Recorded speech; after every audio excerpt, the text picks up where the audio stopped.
This is Christopher Watts, convicted of murdering his pregnant wife and their 2 children in Colorado.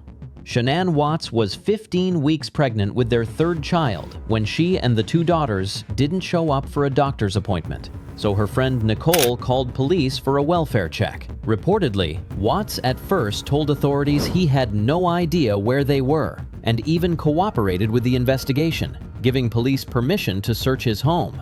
This is what we need to be real careful about. But as investigators dug into phone records and surveillance, the pressure closed in, and he confessed to the murders. He admitted that he had been planning the murder for weeks, but after a confrontation about wanting a separation, he strangled Shanann, then suffocated the little girls with a blanket after disposing of their mom's body. So once again, was it hand over her face? Was it? There was a blanket over and my hand. And then your hand. He then led investigators to a shallow grave where Shanann was buried and told them he put his daughters' bodies in oil tanks on his former employer's property. Here you see Shanann's father calling Chris a monster. You heartless monster. You have no heart or feelings or love. Prison is too good for you. This is hard to say, but may God have mercy on your soul. The judge then reads the sentence. With regard to count number 1, murder in the first degree as it relates to Shanann Watts, the court is going to sentence you, sir, to a life sentence in the Colorado Department of Corrections. And as the sentence sank in, you can see his legs shaking uncontrollably beneath the table. He now serves multiple life sentences in a maximum security prison with no possibility of parole.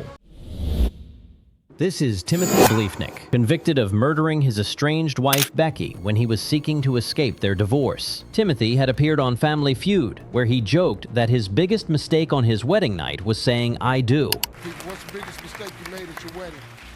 Honey, I love you, but said I do. Not my mistake.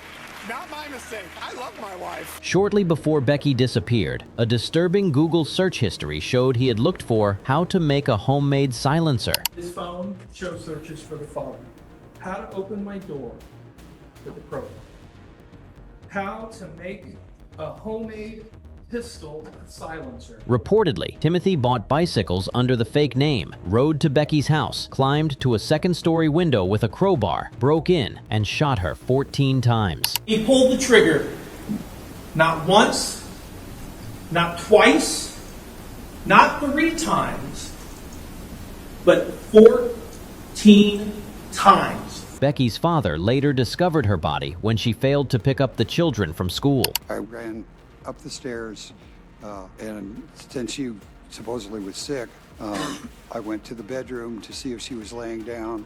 Didn't see anything in her bedroom, went into the attached bathroom, and that's when I found her body lying on the floor. She looked like she was dead. Timothy maintained his innocence throughout the trial, declining to testify in his own defense. Forensic evidence proved shell casings found at the crime scene matched 27 casings discovered in Timothy's basement. Also, his fitness tracker showed gaps in activity that corresponded with times he was riding to Becky's house. Prosecutors alleged that the defendant wanted to avoid paying child support and maintenance in their divorce. Becky's mother didn't hold back her anger as she made a statement. Your soul is black with hate. Your heart has only love for itself. You should never be allowed to be free again. The jury found him guilty of all counts brought before him. We, the jury, find the defendant, Timothy Bliefnick, guilty of first-degree murder, signed by the 4-person and 11 jurors. Timothy showed no visible reaction as the guilty verdict was read. During sentencing, the judge loudly counted from 1 to 14 to emphasize each bullet Timothy fired into his wife. And you shot her. 1, 2, 3, 4, 5, 6, 7, 8, 9, 10, 11, 12, 13, 14 times. The judge sentenced him to natural life in prison with no possibility of parole. This is Scott Peterson, who was convicted of murdering his pregnant wife Lacey Peterson and their unborn son Connor at their home in California. Peterson reported Lacey missing on Christmas Eve, claiming she disappeared while he was on a fishing trip, then later attended a party as if nothing had happened. A man not looking for caring about his missing pregnant wife but a man who was more interested in our attractive babysitter. However, months later, the bodies of Lacey and baby Connor washed ashore near the very location where Peterson said he had been fishing that day. He was later arrested and charged for murder after investigators uncovered his affair with Amber Fry, a massage therapist he had told he was a widower before Lacey even disappeared. Scott told me he was not married. During the trial, prosecutors argued that Peterson killed his wife to escape his marriage and pursue his relationship with Fry. You know, what really struck me in listening to those tapes is how little Scott Peterson cared about his wife and child. Peterson maintained his innocence throughout the proceedings, claiming he had nothing to do with Lacey's disappearance. I wasn't the last one to see Lacey that day. There were so many witnesses who saw her walking in the neighborhood after I left. He also claimed the murder was connected to burglary across the street. The cops just never followed up on the burglary across the street. The police failed to find my family. The jury then read their verdict. We find the defendant, Scott Lee Peterson, guilty of the crime of murder of Lacey Denise Peterson. However, the verdict wasn't what he expected, and this was his reaction. I was staggered by it.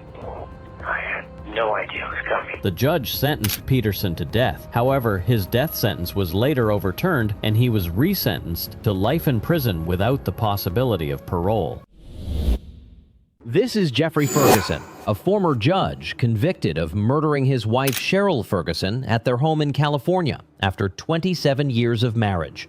Never in a million years would imagine that, especially a judge. I mean, that's the surprising part of it all. Makes you really think about who your neighbors and everything is.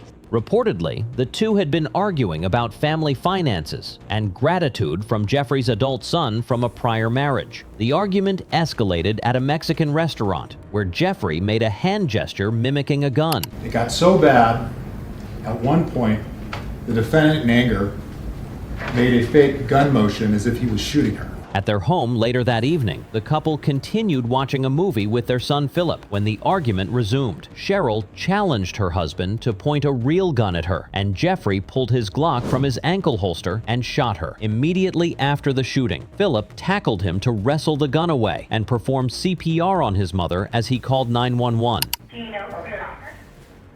My father. Is she conscious awake? Mom, can you hear me? Mom, can you hear me? Can you hear me?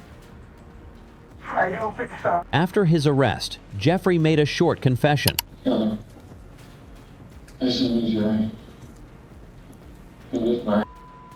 did it.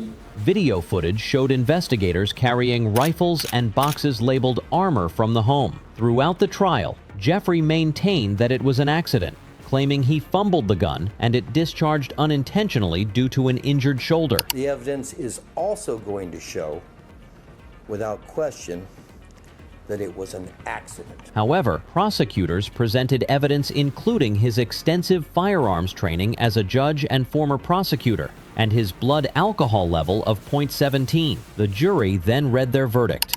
Count 1, second-degree murder. We, the jury, in the above entitled action, find the defendant, Jeffrey Malcolm Ferguson, guilty of the crime of murder. During sentencing, Cheryl's brother Larry asked the judge for leniency, saying he believed it was an accident. I know in my heart, and there's nothing that anyone's going to say that's going to change my opinion. I know in my heart you didn't intend to kill my sister. I know that. I know that this was a tragic accident. There was probably a stupid decision to have the gun out when it was. The judge sentenced Jeffrey to 35 years to life in prison. At 74 years old, Jeffrey will spend the rest of his life behind bars in a California state prison.